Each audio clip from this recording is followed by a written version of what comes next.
ఈరోజు మన ఖమ్మం జిల్లాలో జరిగినటువంటి ఇన్సిడెంట్లో బాధితురాలైనటువంటి 12 ఏళ్ల అమ్మాయిని పరామర్శించడానికి ఈరోజు హరీష్ రావు గారితో పాటు ఇక్కడికి రావడం జరిగింది. నిజంగా కూడా చాలా చాలా బాధాకరమైనటువంటి ఇన్సిడెంట్, విషాదమైనటువంటి ఇన్సిడెంట్. మానవతా విలువల్ని మర్చి ఒక 12 ఏళ్ల అమ్మాయి పైన, కూతురి వయసు మనవరాల వయసులో ఉన్నటువంటి అమ్మాయి పైన అత్యాచారం చేయడం, ఆడుకుంటున్నటువంటి అమ్మాయిని పిలిచి అత్యాచారం చేసి ఎక్కడ మళ్ళీ తను బయటకు చెప్తుందో అని చెప్పేసి ఆలోచనతో ఎత్తుకొని కింద పడేసినటువంటి ఇన్సిడెంట్ ఏదైతే ఉందో కూడా నిజం కూడా సభ్య సమాజం అందరూ కూడా మరి ఈరోజు దానిపైన సంఘీభావం తెలుపుతుంటే, ఈరోజు మరి ప్రభుత్వానికి మాత్రం కనీసం చలనం లేకుండా పోయింది.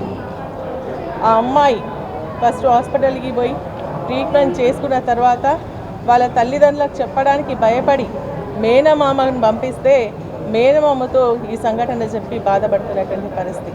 ఈరోజు ఇక్కడ డాక్టర్స్తో మాట్లాడినప్పుడు కూడా వాళ్ళు ఏం చెప్తా ఉన్నారంటే, మగ వాళ్ళు ఎవరైనా హెచ్ఓడీస్ కానీ లేదంటే ఆర్ఎంఓస్ కానీ డాక్టర్స్ కానీ వస్తే ఆ అమ్మాయి భయభ్రాంతులకు గురవుతుంది.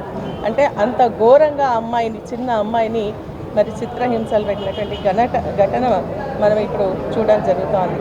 మరి ప్రభుత్వం ఎందుకు స్పందిస్తలేదని చెప్పేసి నేను అడుగుతా ఉన్నాను. ఈరోజు కాంగ్రెస్ పార్టీ హయాంలో మరి మహిళలకు రక్షణ కరువైపోయింది. ఇప్పుడు చూస్తూ ఉంటే ఈ ఘటనతో మరి ఆడపిల్లల పైన కూడా మరి ఈ ప్రభుత్వం పట్టించుకున్నటువంటి పరిస్థితి కనిపించినట్టు అనిపిస్తలేదు.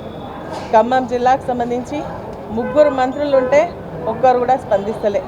ఆ పక్కనే ఉన్నటువంటి వరంగల్ కానీ సంబంధించినటువంటి 2 మహిళా మంత్రులు కూడా కనీసం వచ్చి చూసి వారికి ఏం కావాలి అని చెప్పి కూడా అడిగేటువంటి పరిస్థితి లేదు. మరి ఇక్కడ పరిస్థితి చూస్తానంటే అమ్మాయి దాదాపు ఇంకా స్పైన్ దెబ్బతిని నడిచేటువంటి పరిస్థితి లేకుండా ఉన్నట్టుగా కనిపిస్తూ ఉంది. ప్రభుత్వం నిర్లక్ష్యం వహిస్తూ ఉంది. ఇప్పటికి కూడా ట్రీట్మెంట్కి సంబంధించి కూడా చర్యలు తీసుకోవట్లేదు.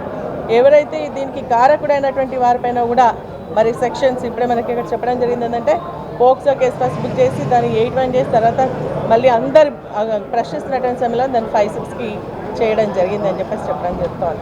నిజంగా ఈ సంఘటన మనం అందరం కూడా ఖండించాల్సినటువంటి అవసరం ఉంది. ప్రభుత్వం కూడా ఇమీడియట్గా స్పందించాలి.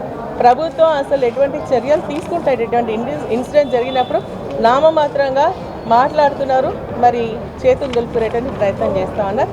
మేము ప్రభుత్వాన్ని డిమాండ్ చేస్తూ ఉన్నాం ఏంటంటే, అమ్మాయి బాగా అయ్యే వరకు 6 నెలలు కానీ, సంవత్సరం కానీ, 2 సంవత్సరాలు కానీ అమ్మాయికి సంబంధించినటువంటి మెడిసిన్స్ ఇప్పియాలా, మంచి ట్రీట్మెంట్ ఇప్పియాలా, ఆ కుటుంబాన్ని ఆదుకోవాలి. ఎందుకంటే పనిచేసేటువంటి తల్లిదండ్రులు అమ్మాయితో పోటీ ఉంటే 2 ఇంకా పిల్లలు ఉన్నారు, వారిని చూసుకునేటువంటి పరిస్థితి ఉండదు. కాబట్టి వారిని చూసుకోవాల్సిందిగా మేము డిమాండ్ చేస్తాను. అంతేకాకుండా ఏంటంటే, ఇటువంటి పోక్సో కేసెస్కి సంబంధించి ఇమీడియట్గా ఫాస్ట్ ట్రాక్ కోర్టుని ఏర్పాటు చేసి దాన్ని వెంటనే విచారణ చేసి శిక్ష పడేటట్టు చేస్తేనే మళ్ళీ ఇటువంటి పునరావృతం కాకుండా ఉంటాయి. కాబట్టి వెంటనే ఈ కేసు పైన గతంలో ఒక ఇన్సిడెంట్ పట్టణచర్లో జరిగినప్పుడు మరి గౌరవ ముఖ్యమంత్రిగా ఉన్నటువంటి అప్పుడు కేసీఆర్ గారు ఒక ఫాస్ట్ ట్రాక్ కోర్టు వేసి ఆ ఒక మరి ఇన్సిడెంట్ని ఛేదించి మరి బాధితులకు శిక్ష పడేటట్టుగా చేయడం జరిగింది. కాబట్టి ఇప్పుడు కూడా దీన్ని మరి ప్రభుత్వం స్పందించాలా, ఇమీడియట్గా ఫాస్ట్ ట్రాక్ కోర్టు ఏర్పాటు చేసి విచారణ జరిపి మరి ఎవరైతే దీనికి కారణమైనటువంటి వారిని కఠినంగా శిక్షిస్తేనే ఇవి మళ్ళీ తిరిగి పునరావృతం కాకుండా ఉంటుందని చెప్పేసి మేము ప్రభుత్వాన్ని డిమాండ్ చేస్తా ఉన్నాం.